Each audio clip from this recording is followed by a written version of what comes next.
Hi everyone, Claudia Glassman here with Mighty Oak Parenting. Wanted to chat a little bit today about bedtime and bedtime struggles. So this is something that I think a lot of parents struggle with, and we struggle with it for different reasons. And so I really just wanted to do a quick video about this and give you guys some information that may be helpful in getting a calmer, more peaceful bedtime routine. So the first thing that you always hear when people talk about, bedtime struggles is everyone says, well, you have to have a routine, like a bedtime routine.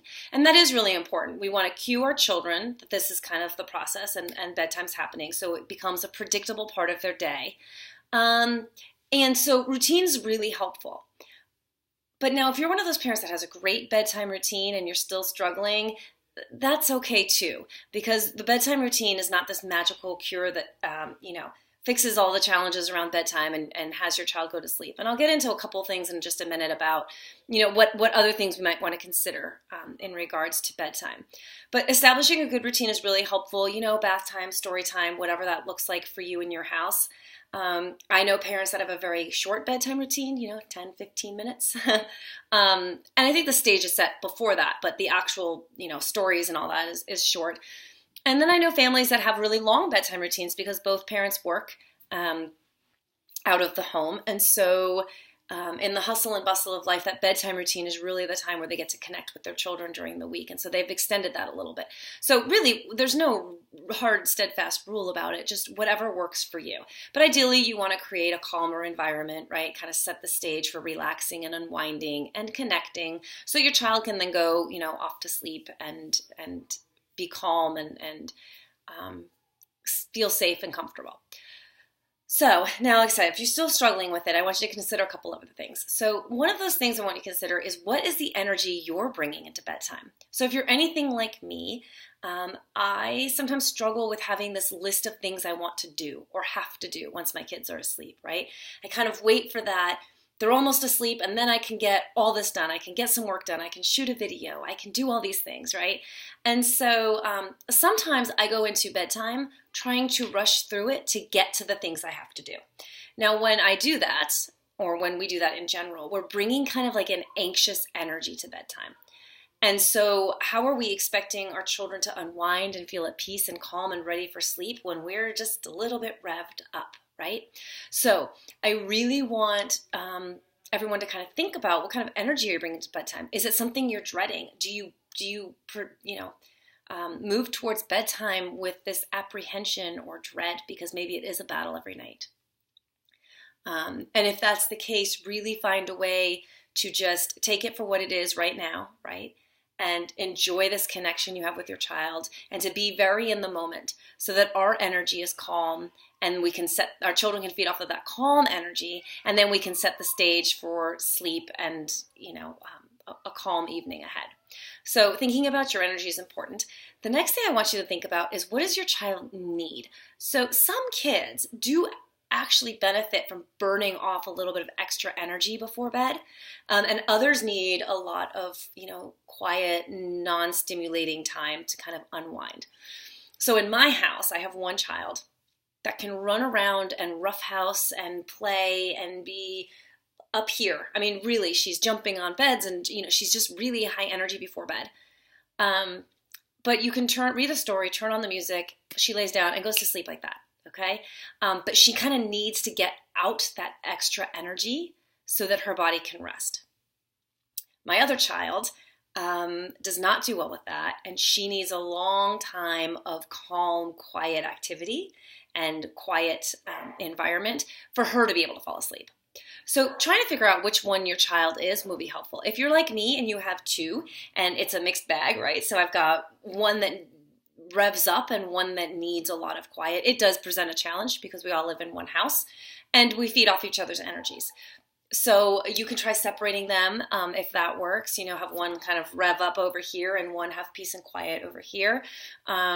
We do some combination of that, as well as allowing the child that needs more time to unwind, just giving her more time to unwind, and giving her a little bit of extra time for quiet before we ask that she lays down, because we know she's not ready.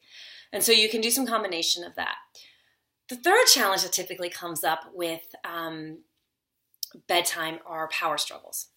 And when you think about the things we really can't force our children to do, and I think there's a lot of things we can't really ever control our children, but we can't really force someone to sleep. We can't force them to eat, right? And we can't force them when it comes to potty training. They are in control of their body and where they choose to go to the bathroom or not, right? So these are the areas that we typically get into really big power struggles with our younger children. But we're just going to focus on bedtime for today. So if you're having bedtime power struggles, some of this depends on temperament. Some of it depends on how we're approaching bedtime, right? If we're approaching bedtime with a calm energy and we're not going to engage, right? We're the adults. We don't have to engage in a power struggle. And if we don't engage, there is no power struggle.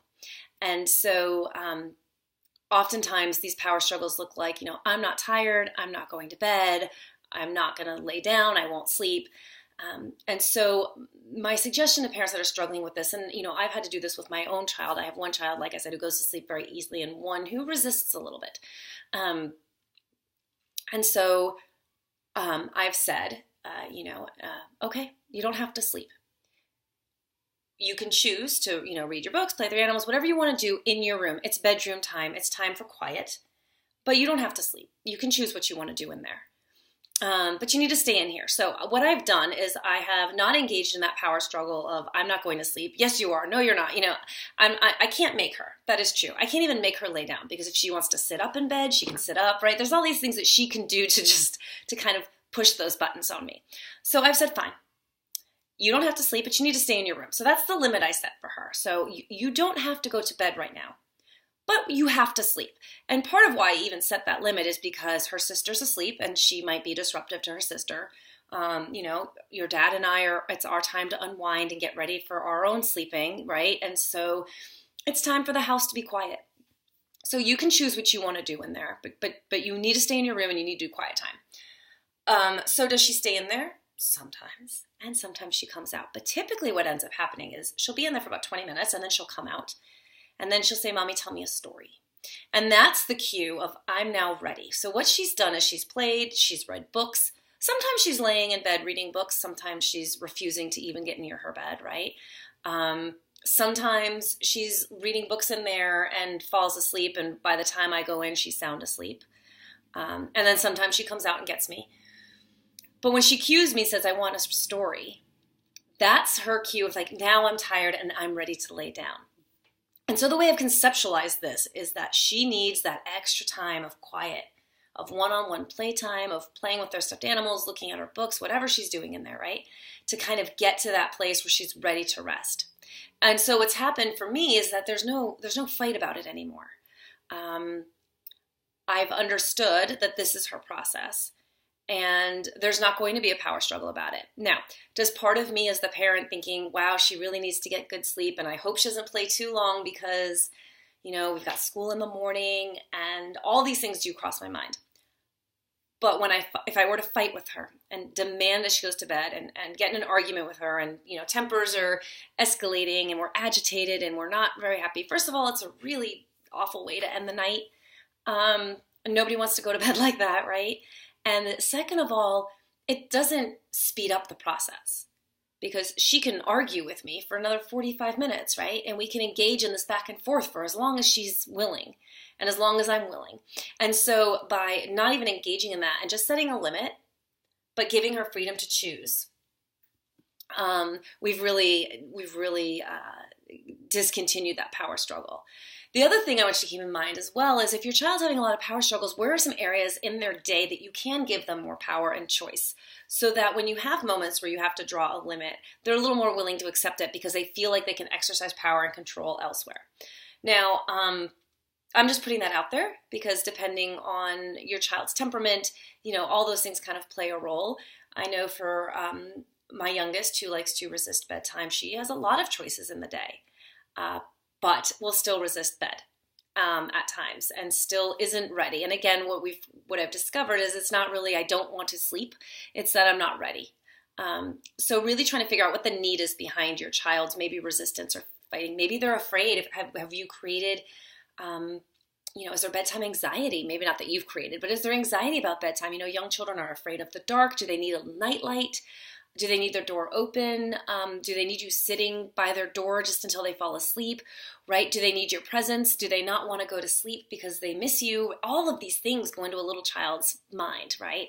And they don't always know how to express it, but all they can say is, I'm not going to sleep, or no, no, no, no, no. So really try to figure out what that need is. So I know some of you may be listening and saying, well, I've heard, different advice. It's a lot more strict in getting him to bed. And yeah, I have too. But just as kind of a side note, if you follow some of the things I do, you'll remember that I really focus on the relationship you have with your child and creating this trusting, loving bond and relationship with our children where we work with them to solve problems, manage situations. We want to really collaborate with them instead of just enforcing our will on them. And so that's kind of where this comes from. So kind of really problem solving with our child so that we're nurturing our relationship with them and keeping that bond and, ending our day on a really positive note. So think of some of those things and see, where in your bedtime routine some of those things may apply and what adjustments you can make for your child to make bedtime an easier transition. I will be back, I'm sure, at some point next week with another video, and I hope you all have a fantastic week, and happy bedtimes. Bye.